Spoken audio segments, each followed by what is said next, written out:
3 баштуу башкаруу бийлигин жок кылып туруп, өкмөттү да жок кылып, президент деле бир эле башкаруу башчы болсун деп атабыз.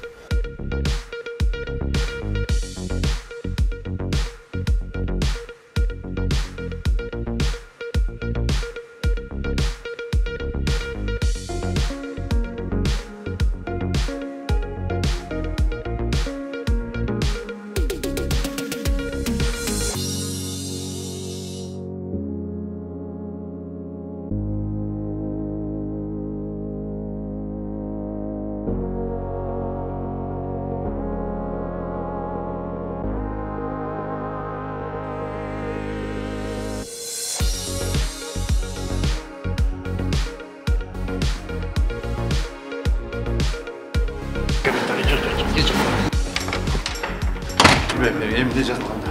Кайсы жазылганын карап коюш керек. Мен карабадым алы. Bir adam karamazda, prezidentik başkanın mı ne?